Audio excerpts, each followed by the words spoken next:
大家好，我是老白。今天我们要讲的就是敲边工具和压擦器啊。我们平时使用的那个敲边工具呢种类比较多，我觉得我们需要什么就再买什么，不要买全套的啊，尽量不买全套的。因为这个好多东西比较贵，我用的这个是那个性价比比较高的，叫日本的 Craft C-R-A-F-T。这个型号我给大家读一下啊，B200 AB 的 B200。好，接下来我们看一下，就是这个敲边工具啊。这个敲边工具长的造型是这样的，它是有一个倾斜，然后这另外一个面是这种有一个弧线的一个面啊，弧线。我们先擦一下水，在这个指头格上，水擦多，水在等干啊。讲一下那个，在家里面一定要准备一个这样的一个石板啊，5公分厚的，3公分以上都可以，但我这个是5公分的，因为你在那个做皮雕的时候，这个声音啊，你一定要听着很舒服，不要弄什么噪音啊。你看，如果说我弄在那个这边啊，没有石板的地方，声音是这样的，就别人听着也不舒服，我自己听着也闹心。所以说，做手工是一个很愉快的事儿，所以说那个降噪，我觉得还是很重要的一件事。你看我在这上面敲啊。听着它那个声音，你会觉得很舒服，然后手里边敲的又很重，然后听着声音又很小，这种感觉是特别棒的一个感觉。一个是石板啊，还有一个石板这个消音啊，大家记住了。再一个就是有一个可以压在这个皮料上的一个东西啊，镇纸啊之类的一些东西。我建议大家自己做啊，买现成的有些倒是有点贵，实际买一些铁块啊，自己用皮包一下可以。这个是我用一个石头啊，我比较喜欢这个造型，然后我把这个石头用皮包了一下，然后我用它压，有的时候会用它。所以说这个比较有趣味嘛哈，这种比较有趣味，因为做手工本来是很枯燥的一件事，我们一定要把它做得很有趣味，这样才好玩啊。然后我们接下来开始就使用工具啊，使用这个B200啊 ，Craft B200，先是用旋转刀，旋转刀我们先趟一条线出来啊，趟一条直线，然后我们用的时候啊，你看见没？这条直线它是一个 V 字口啊，能看得清哈 ，V 字口。我们要把这个工具怎么放呢？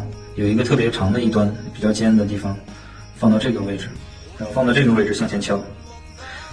初期啊，新手的话，先是敲的时候一定要这样啊，这个一定要压住啊，压住这块皮，然后一下一下敲，先敲第一下，然后每下的重量都是一样的啊，用那个皮条锤敲的重量都是一样的，砰，一下的声音，然后再往下打的时候，你不要以整个一个距离，要整一半啊，一半能重叠，看见没？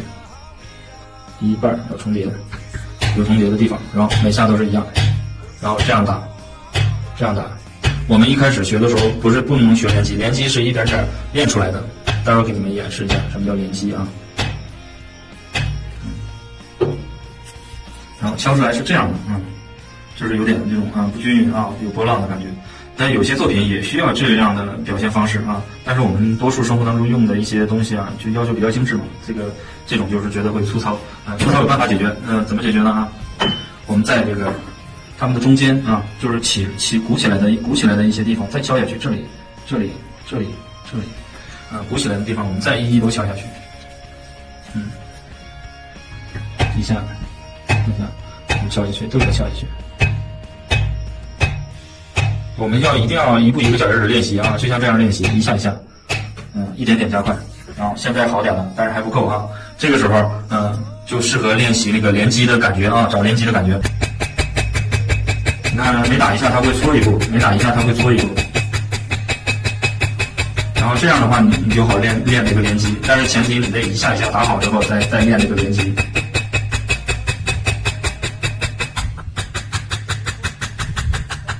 手处于一个放松的状态，然后我们看一下这个，就好多了是吧？还是不够光滑是吧？这个时候就是这个压擦器登场啊。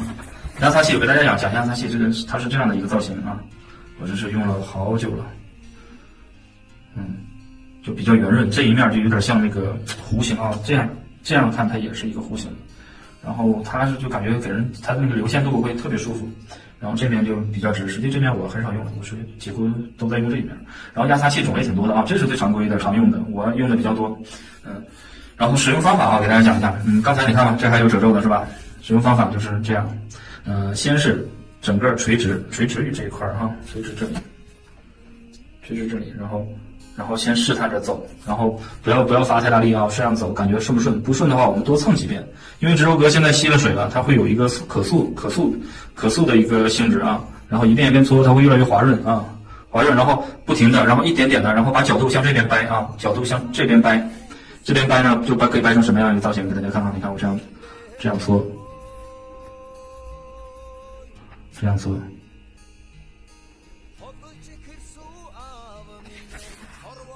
是不是很光滑了？跟刚才不一样了吧？然后熟悉一下那个压擦器，因为它角度不一样，你使出来的那个方式都不一样，你一定要多试啊，勤练多试，然后一点点，你对它就感觉就是人和工具合二为一。我们下期再见。